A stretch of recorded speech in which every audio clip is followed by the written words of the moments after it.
Olá, graça e paz do Senhor Jesus seja com todos nós. Uma ótima sexta-feira para todos. Hoje é dia 18 de junho de 2021 e nós estamos iniciando mais um dos nossos devocionais.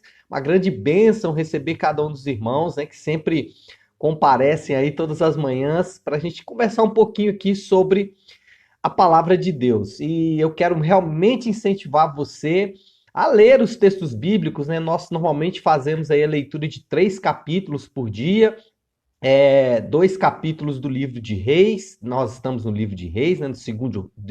De Segunda Reis. E também um salmo, né? Nossa maratona é a maratona de formação do reino. Então nós começamos lá atrás em Josué, passamos por Juízes, Ruth, primeiro, segundo Samuel, agora primeiro, segundo Reis.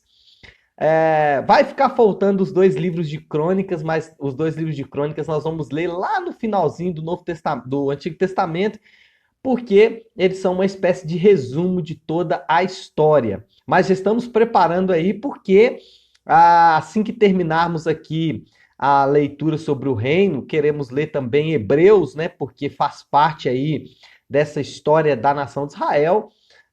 O livro de Hebreus tem muitas referências à nação de Israel. Aí nós vamos entrar então na maratona Os Profetas. Então se prepare aí, porque tem muita coisa pra gente conversar junto aqui em cada manhã. Bom, vamos falar de hoje, né? Hoje, capítulos 16 e 17 de Segundo Reis, além do Salmo de número 47. Deixa eu só ler um Salmo 47 para você aqui, um versículo. Só o versículo 9 do Salmo 47. Olha esse versículo 9 do Salmo 47. O soberano os soberanos das nações, falando dos governantes, né? Se juntam ao povo de Deus de Abraão, ao povo do Deus de Abraão. Pois os governantes da terra pertencem a Deus. Ele é soberanamente exaltado. Por que eu estou falando isso? Tem tudo a ver com o tema do nosso devocional hoje, que é a justiça de Deus. Quando a gente lê aqui os capítulos 16 e 17 de Segundo Reis, nós temos um dos mais tristes episódios do Antigo Testamento. Uma das histórias mais comoventes que nós vamos ver no Antigo Testamento. Nós sabemos que Deus tirou o povo do Egito com braço forte, que Deus conduziu esse povo durante a caminhada no deserto, que Deus estabeleceu esse povo na terra de Canaã, deu vitória contra todas as nações que moravam ali em Canaã. Foram muitos e vários povos que foram literalmente, né, tirados da sua terra porque eram poceiros na terra do povo de Israel. Como esse povo viveu ali, a gente viu aqui a formação do reino, cada rei que passou, que entrou. E agora, no capítulo 17, né, o título, inclusive, aqui, que não é um título inspirado, né, mas Israel é castigado para o exílio.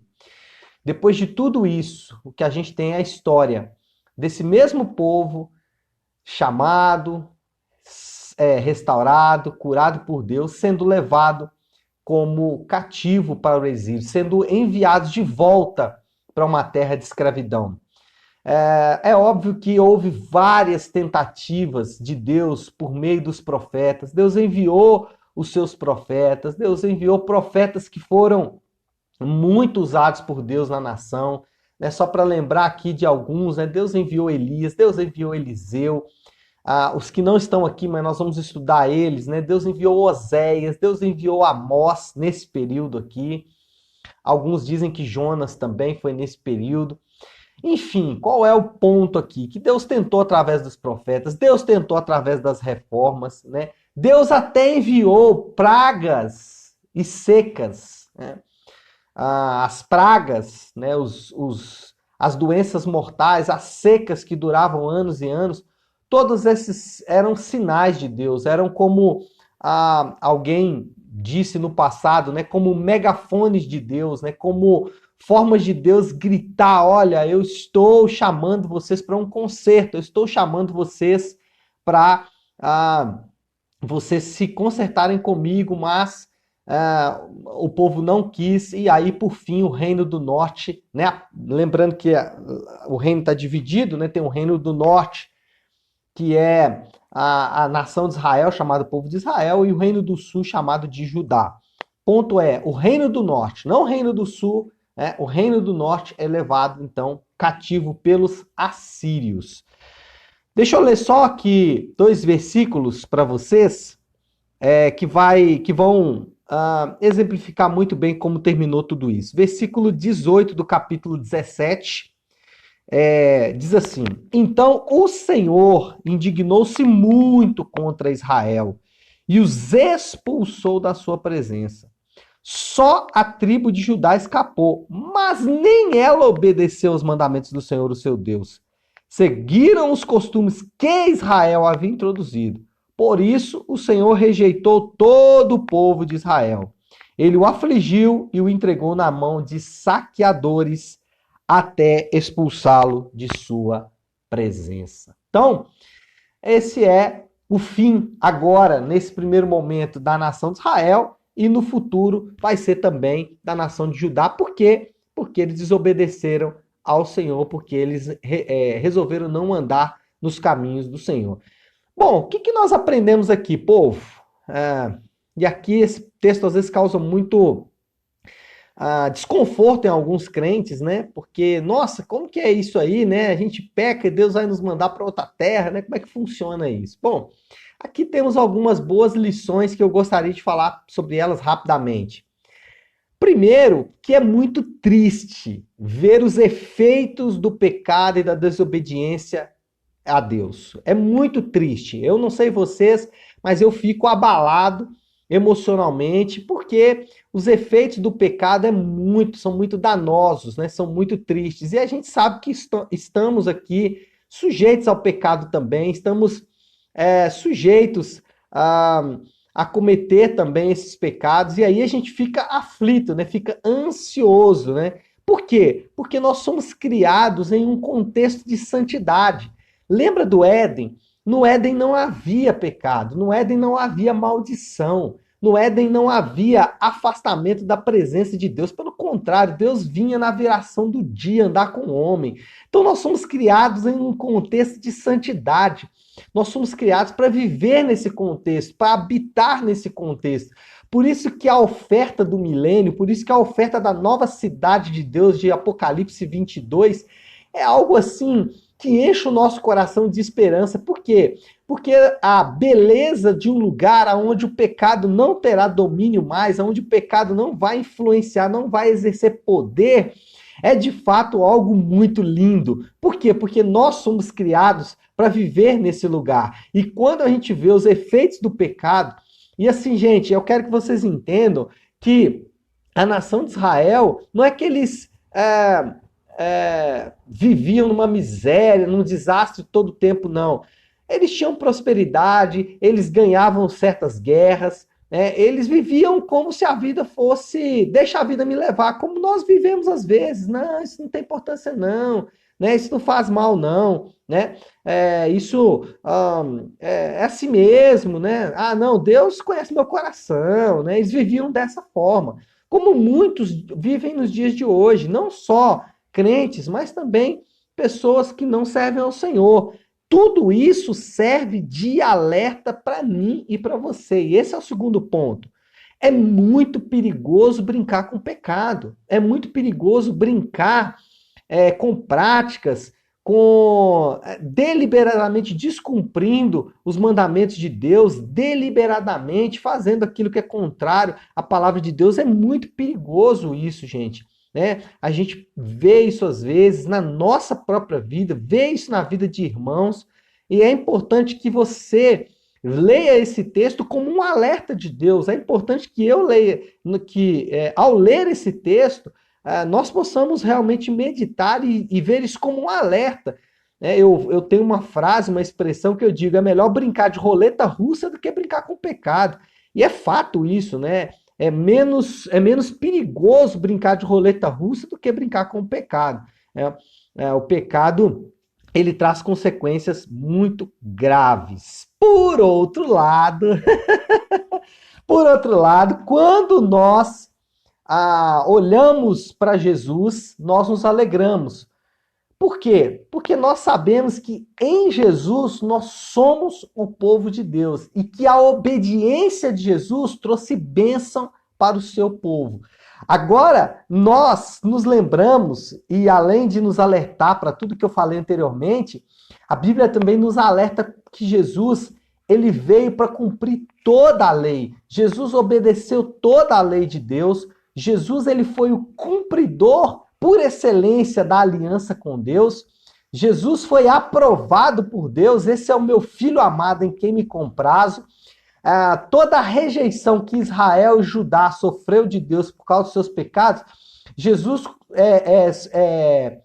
experimentou o contrário. Toda a rejeição que o povo de Deus experimentou, Jesus experimentou o contrário. Jesus experimentou a aprovação de Deus.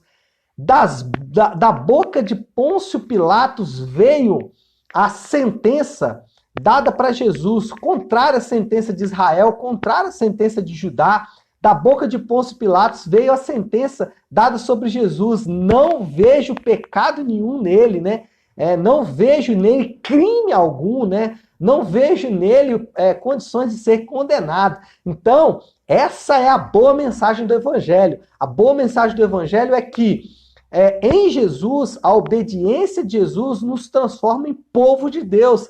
E a obediência de Jesus traz bênção, a bênção de Deus para o seu povo. Então, nós precisamos nos lembrar disso também, que em Jesus nós temos a obediência por excelência. Ou seja, Jesus obedeceu todos os mandamentos de Deus e nós podemos literalmente nos colocar debaixo desta bênção. Por quê? Porque Paulo vai dizer que nós somos justificados pela fé. Olha só que interessante isso. Em Jesus, toda a desobediência é colocada na conta de Jesus. Então, tudo que nós fizermos, tudo que nós fizemos, fazemos, e tudo que fizermos, tudo isso foi colocado na conta de Jesus. O tema do devocional hoje é justiça de Deus. E olha só, Deus, ele seria injusto se ele não punisse o pecado. Qual é a diferença no nosso caso? A punição do nosso pecado é colocada sobre Jesus, sobre os ombros dele, sobre as costas dele. Então ele carrega o nosso pecado. Por isso que ele fala do fardo leve, né? Já lembra lá do fardo leve? Normalmente nós fazemos aí uma infantilização desse texto, né? Uma diminuição do poder desse texto e achamos que Jesus levou o fardo dos nossos problemas, né? Como se os nossos problemas fossem problemas de fato. Os nossos problemas são apenas folha, irmão. Os problemas que enfrentamos, os problemas que eu enfrento, que você enfrenta, são apenas folha. A real origem dos nossos problemas é o pecado. Então, quando Jesus fala, troca de fardo comigo, né? Eu vou levar o seu fardo e você leva o meu fardo. Por que ele está dizendo isso? Porque o seu fardo, né, o meu fardo, é um fardo pesado, porque é o fardo do pecado. É o fardo da desobediência. Então Jesus colocou na conta dele o fardo da nossa desobediência e nos deu o fardo dele, que é um fardo leve. E por que é um fardo leve? Porque quando você abre, não tem nenhuma desobediência lá, só tem obediência. Por que é leve? Porque não tem nenhum item, é um fardo vazio. O fardo de Jesus é um fardo vazio. O nosso fardo é cheio, mas o fardo dele é leve. Por quê? Porque é vazio. Então, ele faz essa troca de fardo. Deus pune o nosso pecado, assim como puniu Israel, assim como puniu Judá. Ele pune o nosso pecado. E ele fala, olha, vocês são justificados pela fé. Vocês são justificados e agora nós estamos diante de Deus como justos. Agora vem o detalhe. Ninguém jamais, em tempo algum, nem no Antigo Testamento, nem no Novo, ninguém foi justificado pela sua obediência. E aqui está o detalhe. Se Israel tivesse confiado em Deus, colocado a sua fé em Deus, se Israel tivesse confiado na promessa de Deus, eles não teriam passado pelo que eles passaram. Porque obedecer, Deus sabia que eles não conseguiriam, como eu e você também não sabemos. O justo, preste atenção, o que eu disse para você? Que agora nós somos justos diante de Deus. O justo viverá pela fé. Tiago fala o que é viver pela fé. Ele diz que fé sem obras é morta. O que eu aprendo com isso? Que nós não somos justificados pela obediência da lei. Não somos justificados pela obediência da lei, até porque não conseguimos. Nós sabemos disso, falhamos. Eu brinco que se você quiser saber, fazer uma aferição se isso aí é verdade ou não, tenta obedecer os 10 mandamentos, você vai ver que é difícil. Você já vai começar tomando bomba no guardar o sábado, né? No descanso, né? Ninguém descansa. Mas enfim, nós não somos justificados pela obediência, mas nós somos justificados para a obediência. Uau! Aí faz toda a diferença. Nós somos justificados para a obediência. Como eu disse ontem, né? Comece pelos 10 mandamentos, depois vai para o Sermão da Montanha e depois para o ensino dos apóstolos. Uma progressão aí. Mas nós somos justificados, nós somos livres diante de Deus, justos diante de Deus, para obedecer à lei de Deus. Então, nós temos essa liberdade de obedecer à lei de Deus, não mais para sermos justos. Essa condição, ela é sine qua non ao crente. Ela é uma condição que não muda. Somos justos. É um relacionamento. É como eu disse no início dessa semana. É um palácio para morar, não um morro para subir. Nós temos um palácio para morar, moramos com o Rei da Glória. Não precisamos subir morro. Nós precisamos apenas desfrutar desse relacionamento. Nesse relacionamento, nós aprendemos que aquele que nos ama, gosta e deseja que cumpramos os seus mandamentos. E aí fica fácil para obedecer, né, meu povo? Nós não obedecemos como troca. Nós obedecemos por gratidão, por amor àquele que nos salvou. E eu já preciso terminar aqui, que o tempo está indo. Distrair aqui, o tempo vai embora, né? Vamos falar sobre esse assunto, né, gente? É muito lindo, é maravilhoso, é muito belo, né? São termos que estão perdendo o valor aí como obediência e que são tão lindos, né? A gente precisa tirar um pouquinho o sebo que foi colocado sobre isso e, de novo, ver o brilho que é obedecer a Deus. Meu Deus, deixa eu orar. Vamos orar, povo, que a sexta-feira tá urgindo aí. Vamos orar. Pare aí o que você tá fazendo agora, se puder, claro, né? E vamos juntos tirar aqui alguns instantes de oração ao Senhor. Meu Deus, como é bom chamá-lo de Pai. Como é bom nos achegarmos à tua doce presença agora. Fazemos isso, Senhor Deus, com o brilho dessa palavra no nosso coração, com o poder dessa palavra queimando no nosso coração. Fazemos isso, Senhor Deus, com o eco da voz de Jesus dizendo ao nosso coração: pegue o meu fardo vazio, meu fardo da obediência, e me dê o seu fardo da desobediência. Meu Deus, como é lindo! Como é maravilhoso, Senhor Deus, ouvir a voz de Jesus ressoando aos nossos ouvidos.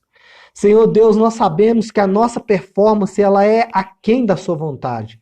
Sabemos que se fosse, Senhor Deus, pelo nosso mérito, de fato, não estaríamos aqui.